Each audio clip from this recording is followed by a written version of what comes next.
Soy el fundador principal de Rojano Vera Abogados, Asesores y la inmobiliaria. Y empezó como un divorcio de mutuo acuerdo que se querían gastar 400 euros en el divorcio los dos. A llegar a disputarse un patrimonio de millones de euros. Cuando me metí en una cosa de la que no tenía ni puñetera idea, todo el mundo decía, las subastas son un chollo. Desde vender plantas a menudeo en la puerta de un súper, pues a luego estar trabajando en un vivero, luego estar sacando unas oposiciones y luego pues descubrí que el mundo inmobiliario estaba lleno de oportunidades. Yo ahora le voy a explicar que yo traigo 1,5 millones de dólares para invertir en Málaga y quiero que usted me asesore en todas mis compras. Soy Enrique Benito Rojano y estoy haciendo un podcast con mi hermano Pedro Antonio Benito Rojano y estoy aquí para empezar un podcast con mi tío porque me parece una persona interesante, porque ha sido funcionario, ha emprendido y ha creado un bufete de abogados y una asesoría que se llama Rojano Ver Abogados y me parece una persona interesante, por lo tanto quiero que se presente él. Bueno, pues muchas gracias por hacerme el honor de invitarme como vuestro primer entrevistado en vuestro futuro trabajo como youtuber haciendo podcast sobre personas y que hayáis pensado en mí como alguien interesante para iniciar vuestra andadura. Yo empecé siendo inversor con muy pocos años, con 20 años aproximadamente, 20, 22. Y bueno, pues básicamente me dediqué principalmente al tema inmobiliario, a la inversión inmobiliaria. Empecé con algún aparcamiento y algunas cosas así y luego fui avanzando mientras estaba sacando unas oposiciones en la administración pública y preparaba el acceso a la universidad, que entonces era la selectividad, ahora no sé cómo se llama. Y bueno, pues empecé a estudiar Derecho hasta que actualmente, resumiendo mucho, pues soy el fundador principal de Rojano Vera Abogados, Asesores y la inmobiliaria. Entonces tenemos un grupito de empresas que prestamos servicios principalmente dentro del entorno jurídico y de la inversión a personas dentro de Málaga y en Andalucía en general. Ese sería un resumen, que luego podemos ir ahondando Sí. conforme me vayáis preguntando. Genial. Y hablando un poco de los orígenes de nuestra familia, habla un poco de dónde venimos y luego para compararlo con el estado actual. Pues nosotros venimos de una familia que emigra del campo a la ciudad como tantas entre los años 60 después de la guerra, entre los años 60 y 70, en plena dictadura. En el campo era muy difícil vivir. Nuestras familias tenían tierras, pero eran tierras pobres y sacarle un céntimo, un duro, un real a aquellas tierras era realmente difícil. y, y entonces pues no, se vinieron para acá, se vinieron para Málaga intentando buscar un futuro mejor. Tanto por la parte de mi padre como por la parte de mi madre provienen del mismo pueblo. Un pueblo con 3.000 habitantes en la sierra de Málaga. Casaramonela, concretamente, de donde mismo tiene los orígenes, parte de sus orígenes Antonio Banderas, el mismo pueblo. Eh, bueno, pues para dejar las cosas un poco contextualizadas, abuelo Juan, que yo me llamo Juan Pedro porque soy el primer nieto de los dos abuelos, del abuelo Juan y del abuelo Pedro, son vuestros bisabuelos, ¿no? La cosa es que las dos familias emigran aquí y mis padres se conocen aquí, en Málaga, pero tenían los mismos orígenes, ya se conocieron por eso, por provenir del mismo pueblo. Mi abuelo materno conoce a su mujer que viene emigrada de Madrid. Después de la guerra y tal, se vinieron para Málaga. Y en Málaga, pues la conoce en una portería, trabajando de portera. O sea, ya contextualizamos que la familia era pobre en aquella época. Mi abuelo materno el otro era como mi padre, más, más socialista, más conservador en algunas estructuras de pensamiento. Y mi abuelo materno, con el que yo me fui a criar posteriormente, tenía una mente mucho más abierta, más liberal, más progresista, pero en el sentido de la individualidad, de la capacidad de trabajo, de desarrollo de negocio. No tenía formación, absolutamente autodidacta era, y empezó a hacer negocios y empezó a levantar a su familia a unos niveles insospechados para su capacidad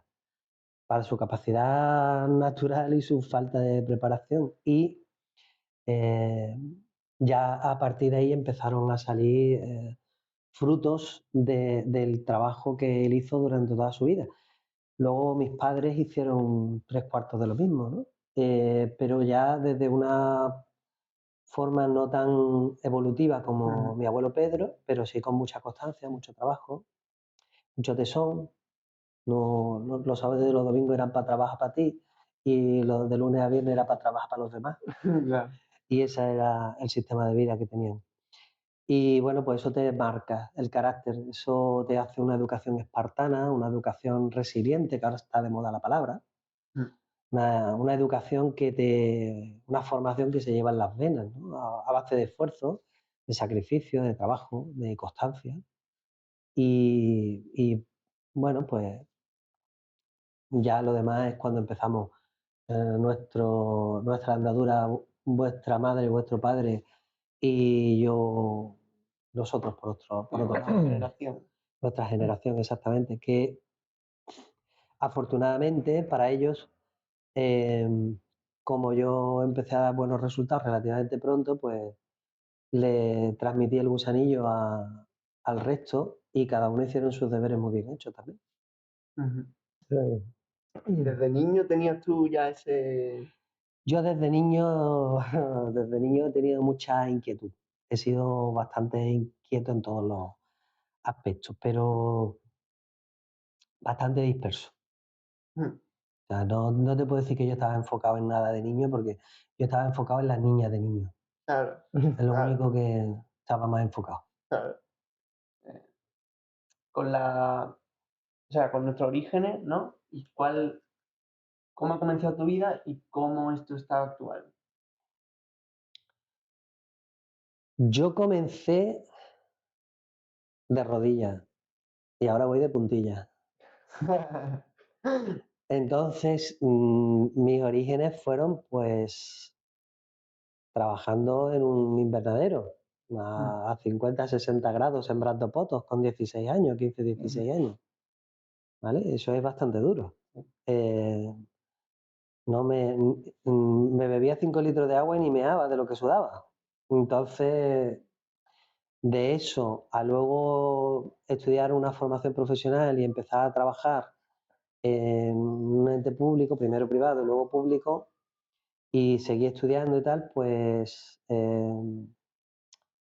fui creciendo a muchos niveles y es verdad que cuando estudias una carrera te da una sensación de seguridad, la formación recibida.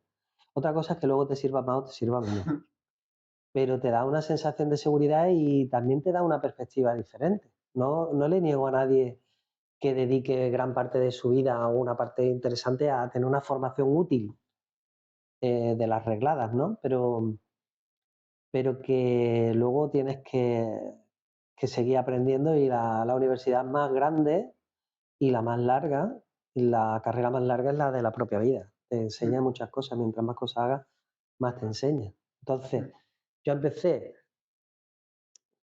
metido en un invernadero, en dos plásticos, y ahora pues estamos en una oficina de 300 metros con aire acondicionado. Por eso te he dicho que empecé de rodillas y voy de puntillas.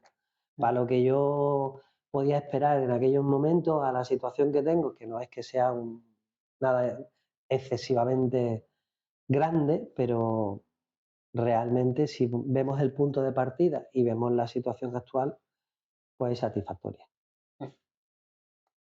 ¿Y cómo te sientes ahora mismo en tu vida? Yo me ¿Cómo estás? siento realizado. me siento realizado. No me considero una persona,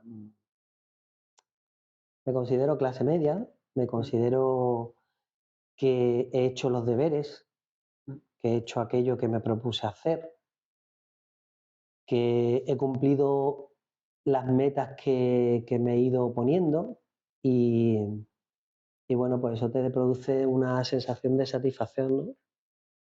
La autorrealización dentro de la escala de Maslow sería el culmen, ¿no? Pues yo no te voy a decir que estoy en el cenit, en la punta de arriba, pero sí me encuentro relativamente satisfecho. He conseguido, yo cuando terminé la carrera, tardé mucho en terminarla y pensé que, buah, que me iba a costar mucho trabajo ejercer como abogado.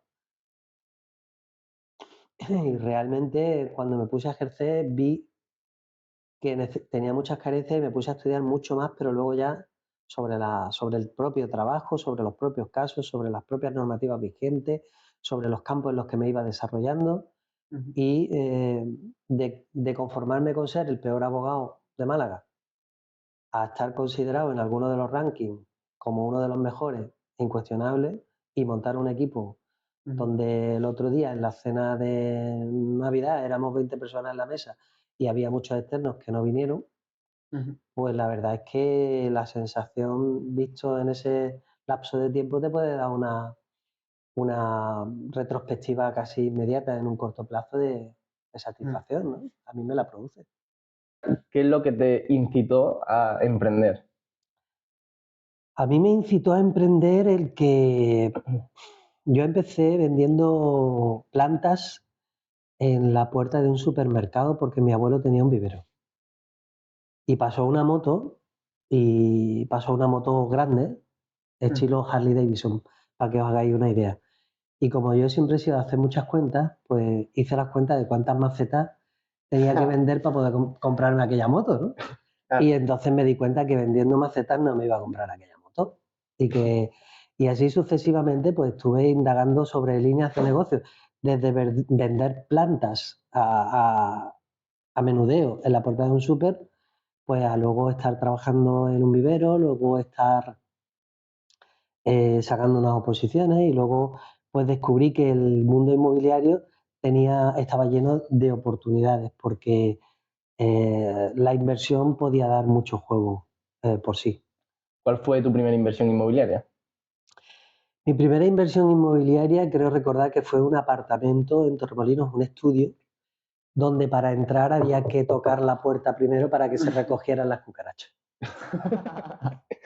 Venía con un aparcamiento que no estaba vinculado necesariamente a la vivienda y claro, cuando yo iba a llevar a alguien allí para lo que fuese, pues tenía que tocar la puerta y me decía, pero es que está alquilado o hay alguien dentro. Y digo, no, pero como hay un amigo que tiene las llaves, loco, váyase que esté y nos llevamos una sorpresa. Realmente es para que fueran recogiendo la infección de cucarachas que había allí. Esa fue la primera inversión. Y entonces separé el garaje, lo vendí por un lado, el apartamento por otro y durante un tiempo lo tuve alquilado. Y esa fue donde obtuve mis primeros beneficios. Pues, ¿y cómo te fue esa primera inversión? Pues esa primera inversión fue una inversión de aprendizaje. Normalmente, salvo que tengas la suerte del novato y triunfes con tu primera inversión, es una cuestión de rodaje. Yo compré el apartamento en su precio y la ventaja que tuve fue que lo adecenté un poco, traté de mitigar esa plaga endémica del edificio de cucarachas, por lo menos dentro de lo que era el apartamento, y lo alquilé durante un tiempo y cuando se fue el inquilino lo vendí por separado y le saqué un beneficio de lo que viene a ser ahora unos 3.000 euros, que en aquella época era bastante dinero. Sí, claro. Ahorrar 3.000 euros para mí en aquella época podría suponer un año y medio de ahorro, para que contextualice lo que estamos hablando. Y tú, a la hora de comprar una vivienda, ¿cómo tasas el valor? Tienes que conocer dónde vas a comprar. Tú, antes de adquirir una propiedad, tienes que conocer los valores de la zona, la demanda que tiene, si es una zona en crecimiento o es una población que está perdiendo volumen de población. Tienes que ver varios parámetros, pero sobre todo, tienes que ver la sensibilidad del mercado, si el mercado está subiendo en la zona o está bajando. Porque si compras barato y el mercado está bajando, has comprado caro, porque lo que sigue es bajar. Pero si compras barato y el mercado está subiendo, tienes el margen desde donde tú has comprado al precio de mercado, más las revalorizaciones mientras tú haces la obra o haces lo que tengas que hacer. El rendimiento de un inmueble es un rendimiento compuesto de 3 fases, de 3 patas. La primera es que cuando tú compras, por ejemplo, antes se compraba con un 2 o un 3% de interés, ¿no? Pues si tú haces una compra de 100.000 euros y estás pagando un 3% y la propiedad se está revalorizando el 10%, tú estás obteniendo un 7% de rendimiento sobre un dinero que tú no tenías porque te lo ha dado el banco. Claro. Entonces tú no estás obteniendo, tú obtienes un 10% sobre lo que tú has puesto y un 7% sobre lo que te ha dado el banco. Eso por ahí. Entonces, de tu dinero obtienes el 10, de lo del banco obtienes el 7. Ahí esa parte ya tiene 2 diferencias, el 10 y el 7. Y luego tiene otro beneficio que es el rendimiento del alquiler. Que si has hecho una buena compra, el rendimiento del alquiler puede suponer perfectamente entre el 5 y el 7%. Entonces estamos hablando de que el rendimiento sobre una buena adquisición está en torno al 15. Un 15% es un rendimiento muy alto y bastante seguro. Cuando empezaste a invertir, ¿qué problema tuviste al principio a la hora de invertir en inmobiliaria y tal? Pues lo primero que me enfrenté fue a el no entendimiento por parte de la propia familia. Yo soy el hermano mayor de 3. Yo soy el mayor, vuestra madre es la del medio y Raúl es el menor. Y cuando yo empecé a comprar un apartamento y luego quería comprar un piso y luego otra cosa, mi padre se asustó, porque él era una persona, un trabajador, y no había escuchado muchas cosas de gente que le quitaban las viviendas, de padres que habían avalado a sus hijos y perdían las propiedades que tanto tiempo le había costado conseguir, ya siendo mayores por haber avalado a sus hijos. Entonces mi padre me sentó y me dijo: "Hijo mío, no quiero que hagas locura.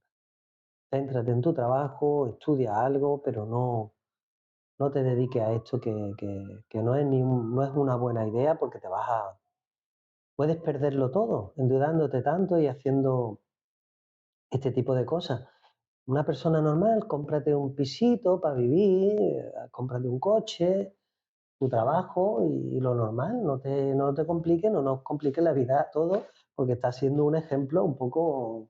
eh, yo te puedo decir que a mí no me vayas a pedir dinero, ni me vayas a pedir que te avale, porque yo tengo 2 hijos más y yo no voy a avalaros. Yo no puedo comprometer mis ahorros y mi estabilidad por tus locuras. Yo solo te puedo garantizar de que si decides hacer eso, en la casa siempre vas a tener un plato de comida y un techo que te cobije. Pero yo no te recomiendo que arriesgues lo poquito que has conseguido de esta forma tan especulativa, porque la especulación no es buena. Mi padre tenía una ideología bastante socialista y entonces el tema especulativo y todo este tipo de cosas no era una cosa que comulgara él mucho con él. Sí era bastante familiar, bastante protector y lo hacía con un criterio muy afectivo, ¿no? Pero desde mi punto de vista equivocado. Tú puedes amar mucho a los que quieres, pero puedes estar equivocado también, ¿no? Mm. Y hay gente que se pregunta cómo es posible que alguien tenga 5 o 6 hipotecas. Eso, ¿cómo es que el banco te puede conceder tanta deuda, no? Al banco no le importa la cantidad que tú debas. Al banco lo que le importa es el nivel de garantía que tú representes. Y la garantía para el banco está volvemos a separarlo en 2 líneas. La primera es tus ingresos estables, que tú tengas capacidad de pago mensual. Tienes que tener una buena capacidad de pago mensual que para circunstancias normales y para las personas físicas se estima que debe ser el índice de endeudamiento no superior al 40%. Ujú. Y si es para inversión, incluso para el 30%. Depende de tu nivel de renta. No es lo mismo ganar 1.000 euros que 40.000 euros al mes. Claro. Entonces, eso por un lado. Y por otro lado, al banco lo que le interesa es que tú aportes garantías Mm. de que en caso de que esa liquidez que estás teniendo para capacidad de pago mensual, pues se pudiera ver comprometida porque tengas garantías hipotecarias, garantías reales sobre propiedades de inmuebles para poder ejecutar. Entonces Ujú. ellos tienen ahí esa doble garantía. La primera es de tu liquidez y la segunda es de la solvencia a nivel patrimonial. Claro. Y luego tú puedes tener todas las hipotecas que quieras y puedes pagársela. Al banco no le importa que tenga una o 25, siempre que realmente puedas pagarla. Y te va a dar menos cantidad si es para vivienda habitual que si es para inversión. Esos son asuntos que podríamos tratar en otro podcast si queréis. Ujú. Genial.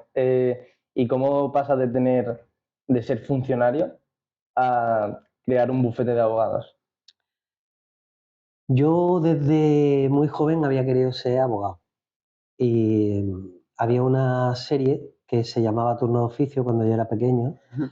y me llamaba la atención en aquella época de post-transición, el ambiente bohemio, progresista, pues me llamaba la atención la visión romántica que se daba de la abogacía, y en aquella época yo era más romántico que funcional, eh, y me llamaba mucho la atención la capacidad de ayudar a los demás y dar el servicio que tenía un abogado. Me enamoré de aquella profesión o de esta profesión a través del turno de oficio y curiosamente después de ser abogado, nunca he estado en el turno de oficio. Pero ese Ya. fue el motivo principal. Luego ha habido otros motivos. ¿Y tú crees que ser abogado te ha ayudado al tema de invertir? ¿Tú crees que a un policía le ayuda ser campeón mundial de artes marciales? No. Pues yo creo que sí, que tener conocimiento del potencial de defensa de tu organismo te debería de poder ayudar a ser cuerpo de seguridad del Estado. Para mí debería de estar premiado, si no lo está. Pero para mí, yo te quería hacer un paralelismo. El arte marcial de la sociedad civil es el derecho.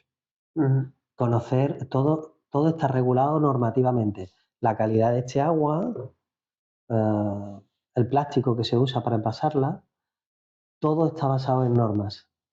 Y en este país hay muchísimas normas. Conocer algunas de ellas siempre te puede venir bien a la hora de ser inversor. Te hace menos dependiente de otros técnicos. Ujú. Y a la hora de gestionar como tus finanzas, tener un bufete de abogados, invertir en inmobiliaria y todo eso, ¿cómo te gestionas el dinero? Mi dinero lo gestiono yo. No me lo gestiona el bufete ni me lo gestiona la gestoría. Yo invierto, siempre he invertido como persona física, ahora también lo hago a través de sociedades, pero básicamente eh, sigo utilizando las mismas técnicas que antes de ser abogado y antes de tener 20 personas trabajando conmigo. Una persona que quiere organizar su dinero Ujú. o cómo gasta, ¿cómo lo haría o qué consejo le darías tú? Vale, pero que no es para invertir, es como para empezar a ahorrar, ¿no? Sí. Para empezar a ahorrar lo fundamental es tener ingresos suficientes para que superen tus necesidades vitales. Es decir, si tú para vivir necesitas 1.500 euros, necesitas ganar 2.000 o 2.500 para empezar a poder tener la capacidad potencial de invertir pronto o en un futuro. Ujú. Tienes que ganar siempre por encima de tus necesidades. Claro. Eso es lo fundamental. Y luego, todo lo que puedas ahorrar, mientras más, mejor, antes te vas a poder incorporar en la opción de ser inversor. Eso para empezar. Ujú. ¿Cuánto es lo mínimo que yo recomiendo invertir? Mira, para vivir medianamente normal, necesitas tener una capacidad de ahorro de un 10%. Eso ya no es para invertir. Eso es para tener un colchón mínimo de seguridad de que tu existencia no sea precaria del día a día. Es que si mañana te quedas parado, tienes cualquier cosa, te quedas sin Claro. solvencia, sin liquidez. Entonces, debes de tener ese 10% mínimo por encima de tu capacidad de...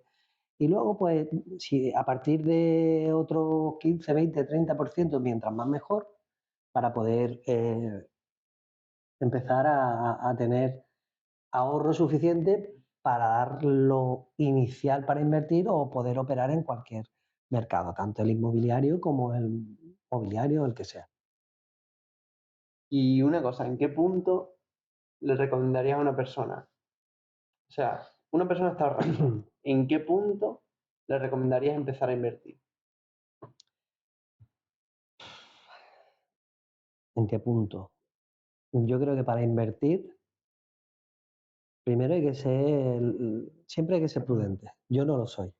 Mm, Yo me manejo bien en el caos, en la desorganización, en la intuición y en la gestión rápida de informaciones aleatorias uniendo cabos. Más o menos me ujú, manejo medianamente. Pero tanto como para decir en abstracto a alguien cuánto es lo mínimo que debe tener para invertir, es difícil porque son circunstancias compuestas. ujú, Te voy a poner un ejemplo. Si una persona es funcionario y no le va a faltar el trabajo a medio plazo o a largo plazo, pues necesita menos cantidad de dinero líquida para poder empezar a invertir, digamos, en inmuebles, porque el banco le va a prestar más dinero, incluso a veces el 90 o el 100%, y ese dinero le va a empezar a generar esa plusvalía o ese beneficio desde el interés que paga el banco. Si una persona tiene una precariedad laboral, pues la cantidad que necesita de inicio para poder realizar una inversión debe ser mayor. Es así de fácil. ujú. Luego es más difícil, Claro, pero por intentar simplificar la respuesta a tu pregunta. ujú. ¿Y qué consejo le darías a tu yo de joven? A mi yo de joven, a mi yo de joven que fuese menos atronado, que no fuese tan apresurado, que a veces también hay que pensar las cosas un poquito más. Es que el ser rápido tiene ventajas y tiene inconvenientes. Y es que a veces, pues, el índice de falibilidad, la probabilidad de cometer un error, mientras actúas más rápido y eres más impulsivo, pues más frecuentemente te vas a equivocar. Si yo a alguien con mi perfil le pudiese hablar, le diría que pensara las cosas, que no las hiciese, que se tomara 24 horas al menos para hacer una decisión con trascendencia económica. Ujú. Y a nivel de inversión, eh, así que sea como más chapucera. Bueno, la inversión más chapucera que he hecho fue cuando me metí en una cosa de la que no tenía ni puñetera idea. Todo el mundo decía, las subastas son un chollo, las subastas están genial, antes de que fueran electrónicas y todo esto. Yo fui a una subasta y lo único que quedaba allí por adjudicarse era un Volvo. Había dos Volvos. Y yo me quedé el Volvo más hecho polvo. Estaba hecho polvo. Y bueno, total. Me compré un Volvo por 600 euros. Era un Volvo para vendérselo a un mafioso porque en el maletero cabían 57 muertos. Pero aquello era un motor que tenía un carburador como una lata de atún así de grande, que eso no era inyección ni nada, era una barbaridad. Llevé a una novia que yo tenía a tomar un café y me costó más el desplazamiento que la merienda de 4, porque aquello gastaba gasolina, vamos, abriendo la puerta empezaba a gastar gasolina, no le había metido la llave todavía. Era, bueno, pues aquello para salir de aquel coche ya no sabía qué hacer. Eso sí, pesaba como, me dio un golpe. Una vez llevando el coche, porque tampoco lo podía arrancar mucho, lo iba conduciendo y me dio un Opel Corsa por detrás Y yo digo, yo no sé si se ha estrellado un mosquito detrás o el coche ha virado. El coche aquello pesaría 2.500 kilos, era una barbaridad. Ostras. Un coche larguísimo, cuadrado, parecía estos ladas antiguos rusos, pero por 3, ¿no? Era enorme. Y el otro estaba hecho polvo y el coche mío no tenía nada. Nada, de verdad. Y el otro se lo tuvo que llevar a la grúa. Pero vamos, para una eventualidad de esa no merece la pena gastarse 20 euros nada más meterle la llave. Fue la inversión más absurda que he hecho en mi vida. Porque me metí en algo que no tenía ni puñetera idea. Porque todo el mundo hablaba de lo bueno que era. Claro, con lo divertido, pero también con la anécdota. No os metáis en nada que desconocéis absolutamente, porque todo el mundo habla de lo bueno que es. Tenéis algún poco de conocimiento previo de lo que vais a hacer para no estrellaros y no compraros un Volvo hecho polvo. Totalmente. ¿Y el mercado de la bolsa, qué te parece como inversión? La bolsa para mí es un intangible y es un mercado donde tiene mucho de especulativo. Es difícil conocer y prever lo que va a ocurrir. La información no la escribes tú. La información, primero lo que va a pasar, lo deciden otros. Y lo que va a pasar y luego lo que pasa es redactado por otros. Y realmente tú eres un peón ahí. La única manera que yo tendría de invertir en bolsa, que lo he hecho, es seguir la máxima de comprar cuando truenan los tambores y vender cuando suenan los clarines. ¿Qué quiere decir esto? Compra cuando hay una gran bajada y vende cuando empieza a haber una buena recuperación o una buena subida. Compras con los tambores de guerra y vende con los clarines de gloria, con la subida. Salvado esa máxima, tienes que ser una persona muy preparada para poder hacer trading o intradía y cosas de estas que yo no recomiendo. Porque yo cuando compro una vivienda me gusta tocar el ladrillo. Me gusta saber que está ahí, tengo mi escritura, tengo el registro, lo puedo tocar. Es una cosa visible, palpable, una cosa que no te pueden robar. Te la pueden ocupar, pero no te la pueden robar. Nadie se va a llevar un piso en el bolso, ¿no? Si tiene un lingote de oro, sí. Si tiene acciones, pueden robarte apostando contra ellas, haciendo cosas que se te escapan a tus capacidades. Entonces, a mí, todo aquello que se escapa mucho de mis capacidades me da un poco de vértigo y me enroco en posiciones más sólidas. Ladrillo, tierra. Claro, invertir en lo que conoces, al fin y al cabo. Lo que tú puedes llegar a controlar mínimamente con sentido común. Lo demás se te escapa de largo. Y has comentado que tu abuelo no tenía formación y fue autodidacta. ¿Qué opinas de la formación actual y si te ayuda a la hora de invertir? La formación actual, si te refieres a la formación reglada, a la que se estudia en los colegios, en los institutos y en las facultades, te tengo que decir que está absolutamente desactualizada. No está en su mayor parte adaptada para nada a las necesidades de la empresa, ni de la sociedad, ni de los individuos siquiera. Saber de los Reyes Godos te sirve para nada. Memorizar cosas hoy día con ChatGPT y ese tipo de cosas, IA, inteligencia artificial, todo este tipo de cosas, en memorizar y aprender tonterías no sirve para nada. Mira, no te enseñan nada de economía básica, no te enseñan absolutamente nada de derecho y no te enseñan nada de relaciones personales, que son la base de tu vida futura. Y no te lo enseñan en ninguna de las fases de la enseñanza reglada.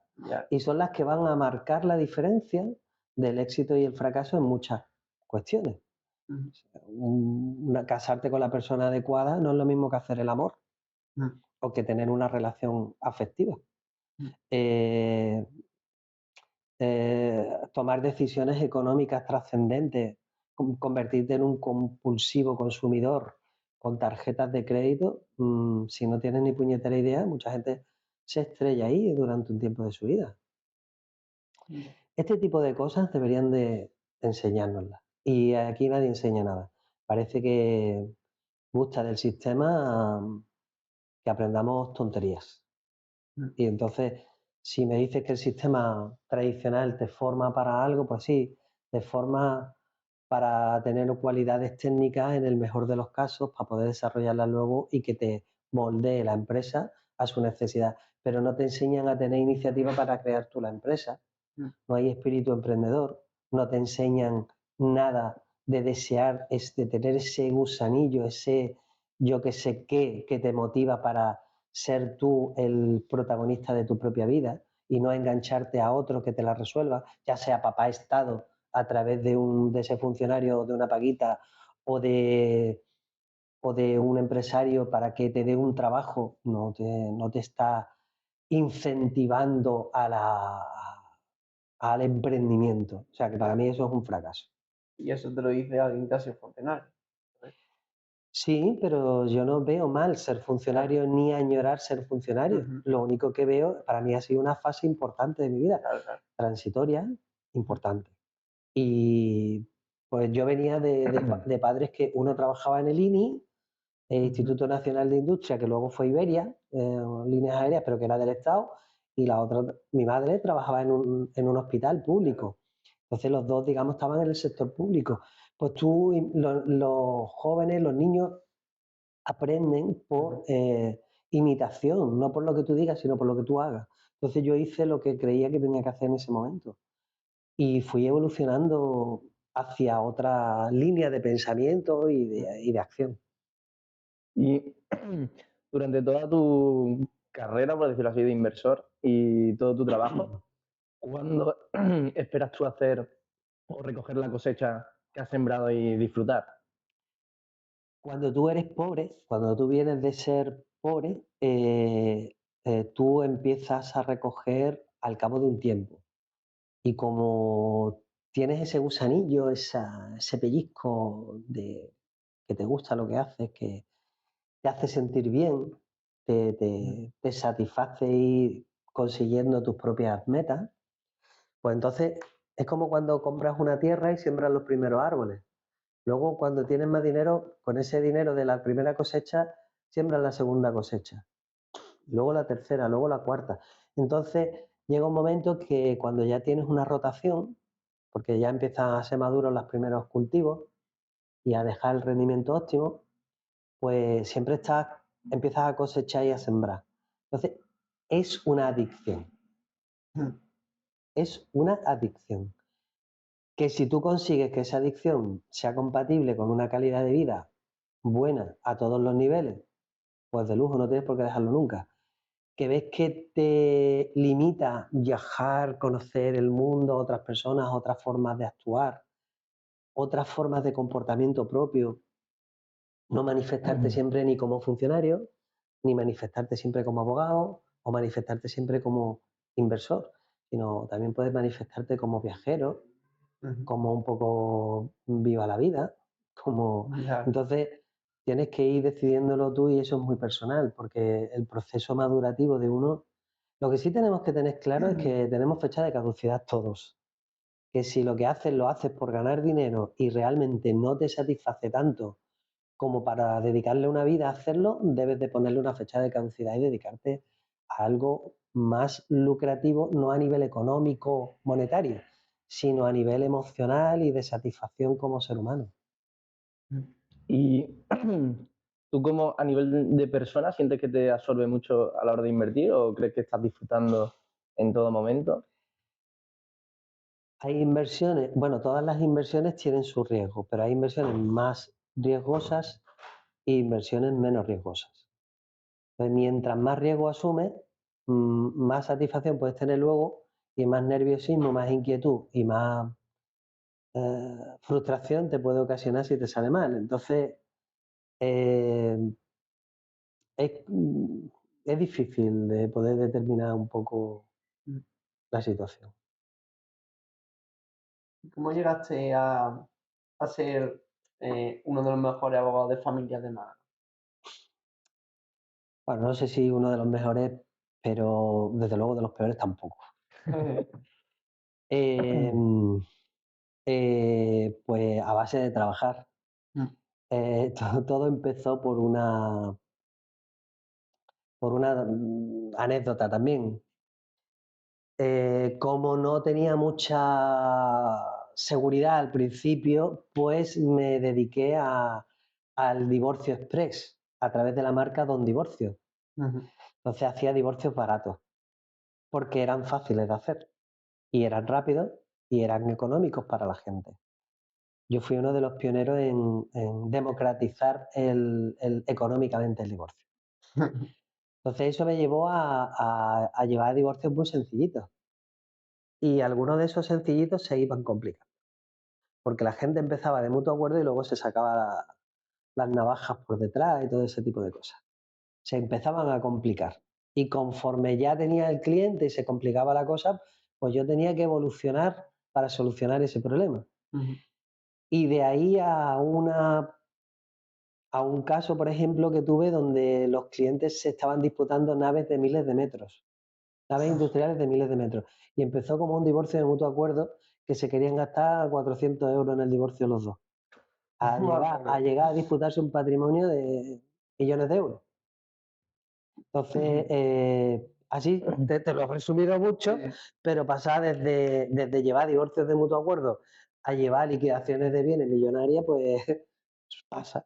Claro. Pasa gradualmente y vas aprendiendo sobre la marcha porque la necesidad tiene un pincho y yo pues no tenía límites en mi curiosidad y las necesidades de mis clientes tenía que satisfacerlas lo mejor que pudiera.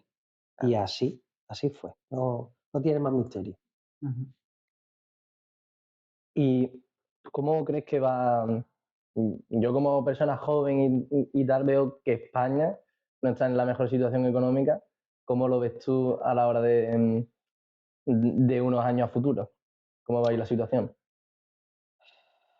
Es que la situación no va a ser lineal para todo el mundo. Yo a todos los jóvenes os recomiendo que tengáis ilusión, tengáis fe, tengáis esperanza y tengáis muchas ganas de trabajar. Cada vez la gente está más idiotizada, con lo cual, aunque haya dificultades para progresar, el conformismo de la gente, el idiotismo de la gente, el ser viva la Virgen casi desde que los paren, el no querer esforzarse y trabajar.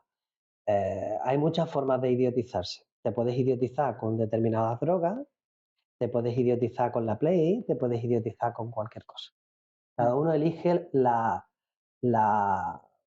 fuga de tiempo y de recursos que quiere utilizar para evadirse de la realidad.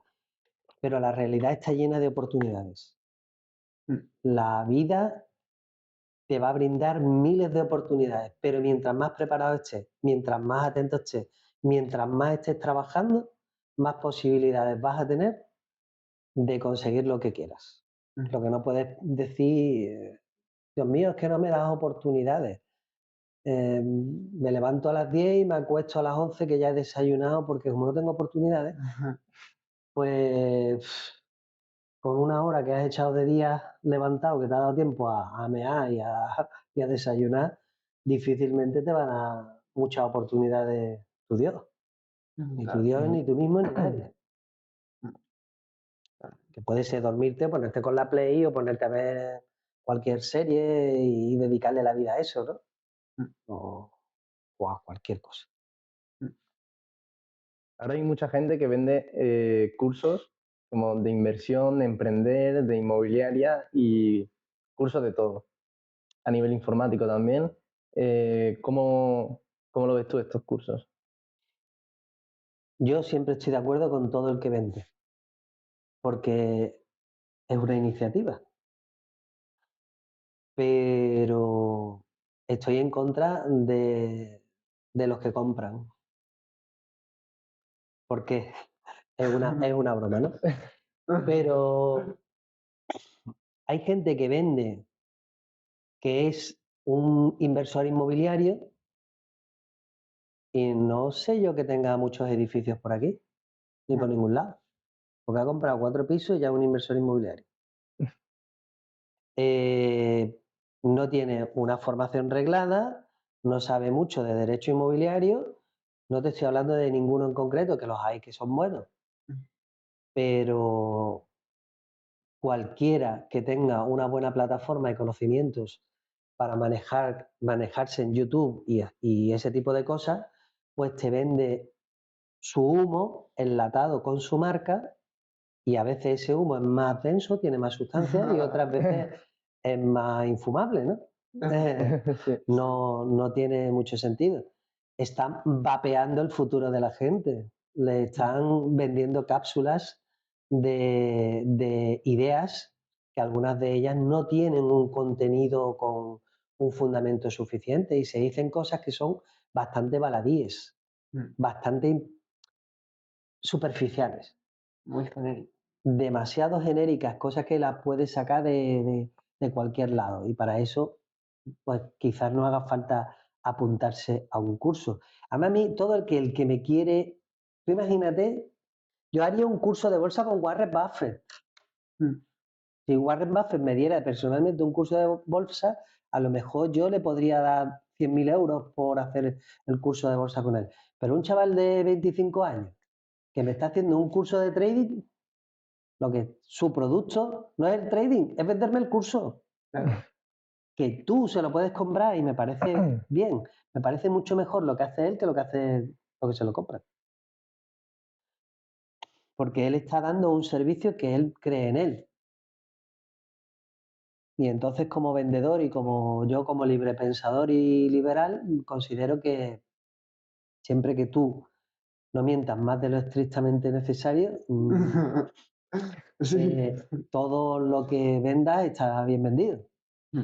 Pero lo que no se puede ser es tan neófito que os lo dije al principio cuando me preguntaste, ¿qué le dirías tú a tu yo de cuando eras joven? Que fuera más prudente, que pensara las cosas que tengan trascendencia económica con un poquito de calma, 24 horas. No te compres cualquier cosa, ni cualquier moto, ni cualquier curso, ni cualquier cosa. Hay gente muy buena que está dando cursos, pero investigalo un poco. No vayas a comprar todos los cursos de todos los de humo porque a lo mejor de 10, 5 son buenos y 5 no. Analízalo un poco, que es que en YouTube o en cualquier canal de comunicación hay gente vendiendo barbaridades. He escuchado decir que hay gente que vende parcelas en la luna. ¿Tú para qué quieres una parcela en la luna? Es que tiene muy buenas vistas. Digo, sí, pero llevar los ladrillos allí tiene un coste, ¿eh? Ya. Y además, si aquí están las carreteras medio mal, para coger un cohete para allá todavía no hay vuelos regulares. Entonces, vamos a dejarnos de hacer un poco el ganso. Quería preguntarte acerca de cuáles son tus objetivos para tus próximos 10 años o tus objetivos actuales. Es una pregunta para 10 podcasts más. Y es un melón abierto. Es un melonazo. Eso es un camión de melones. Son 10 años. 10 años de la vida de una persona. Verá, yo ya le he dado la vuelta al jamón, que dicen en mi pueblo. Ya tengo 54 años. Ya la mitad de la vida me la he comido. Entonces lo que me queda en los próximos 10 años sería hacer lo que me guste. Por ejemplo, me gustaría hacer más podcasts con vosotros, me gustaría viajar, me gustaría ver mi despacho de crecer, me gustaría poder compartir con los demás mis experiencias para que no cometan los mismos errores que yo he cometido y viajen a una velocidad mayor, es decir, evolucionen más rápido.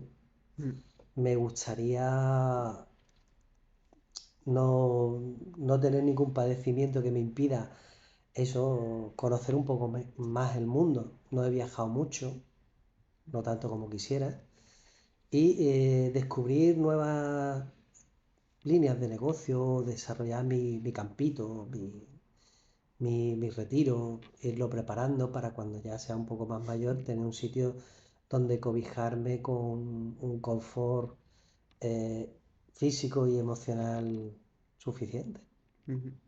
Por ser muy generoso Eso es muy, y muy así muy grosso, pues breve. Sí. Tenemos aquí otro camión de melones. tú sigue, tú sigue. Venga. Esta pregunta es dura, ¿eh? Venga. Venga. Dice, ¿te sientes libre ahora mismo? ¿O eres libre ahora mismo? No del todo, Mm. no del todo. Pero Es que la libertad absoluta, la libertad es una palabra enorme. Soy más libre que la mayoría de las personas, Ujú. porque la libertad empieza en ti mismo, en tu cabeza, en tu cuerpo, en tu mente, en tu actitud, en tu aptitud. Ujú. Entonces, la palabra libertad es una palabra muy, muy, muy grande, muy grande. Ujú. Si hablamos de libertad financiera, pues soy casi libre.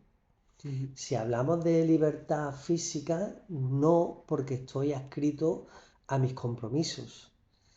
Y si hablamos de libertad mental o emocional, pues los apegos emocionales que tenemos nos limitan la libertad. Entonces, en cuanto a un ser emocional que tiene sus apegos, pues no es plenamente libre. Ujú. Los más libres son los que no tienen apego a las cosas físicas, ni a lo material, ni a las personas, ni... Entonces son más libres, pero son más felices. Claro. Ahora ya lo que te falta es preguntarme, ¿y la felicidad? Ya, para terminar de hacer preguntas concretas, Ya para no está. enrollarme.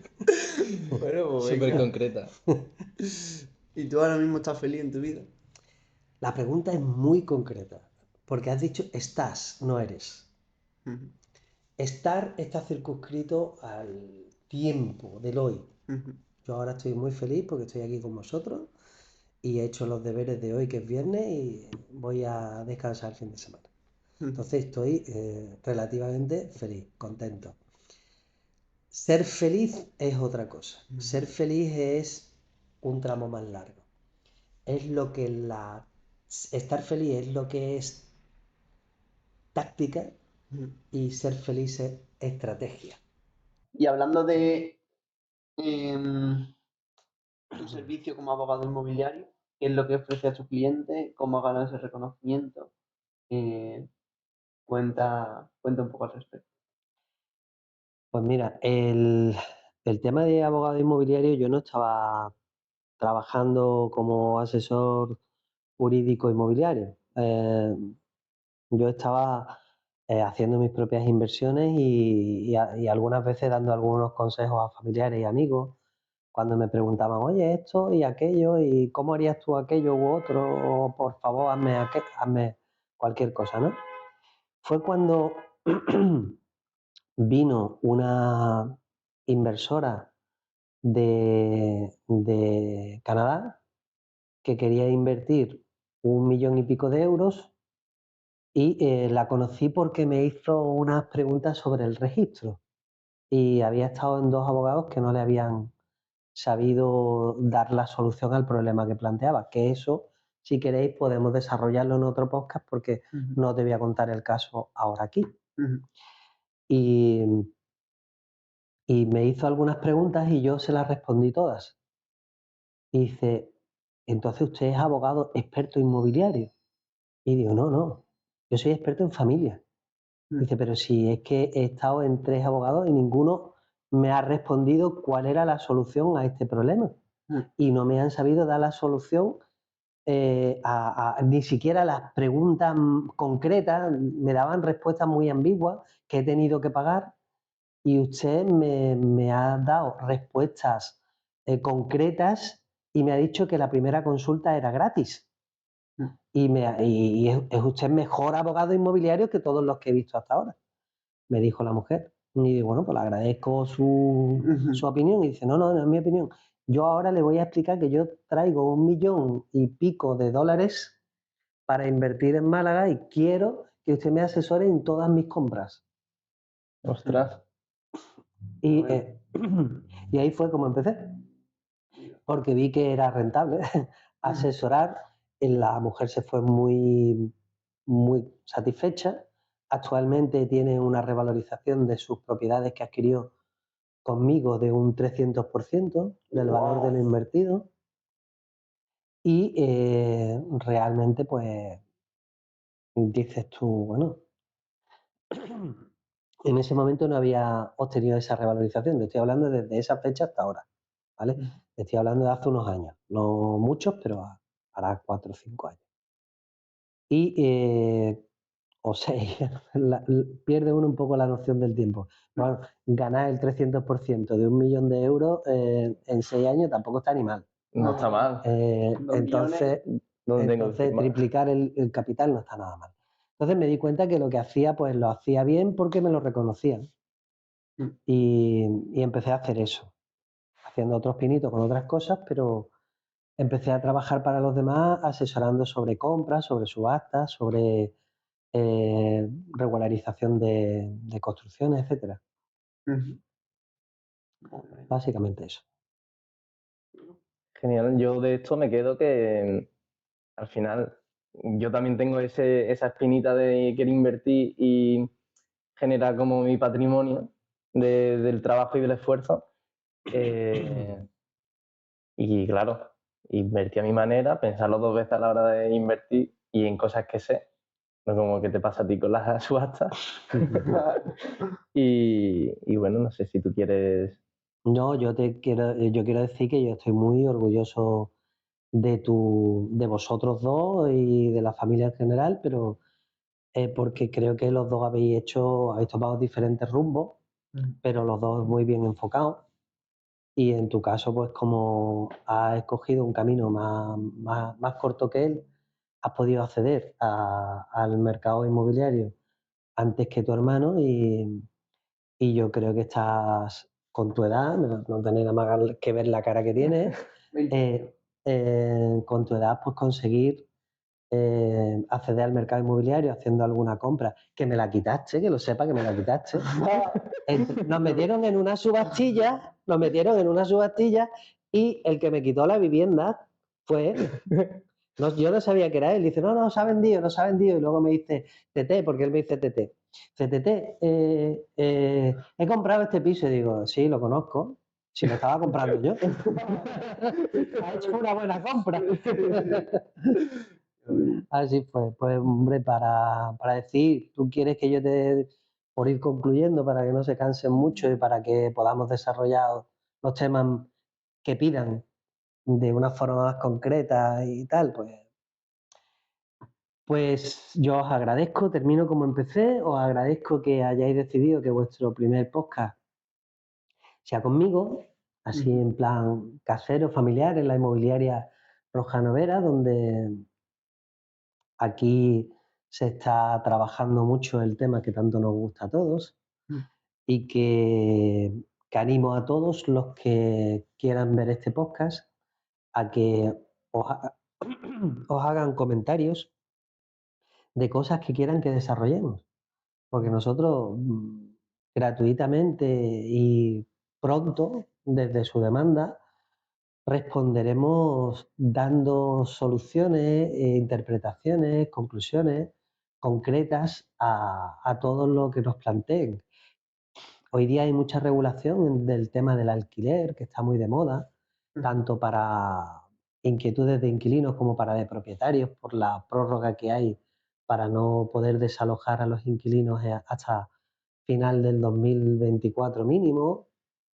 Y todas estas modificaciones normativas, si eso precariza al inversor, no lo precariza, genera oportunidades o genera incertidumbre, o todo este tipo de cosas podemos verla más adelante. Y la verdad es que este primer podcast es una apertura a que podamos hacer cosas magníficas que puedan satisfacer la curiosidad y también el conocimiento eh, para iniciar a personas en este camino que tú acabas de empezar. Pues lo dicho, muchas gracias y espero veros pronto cuando me convoquéis. Genial, gracias. ¿Tú qué te has quedado tú con esta charla? Buah, la verdad es que he descubierto cosas de mi tío que todavía no sabía. Cada vez que hablo con él, de verdad que me llevo cosas nuevas, mucho aprendizaje. Muchas gracias.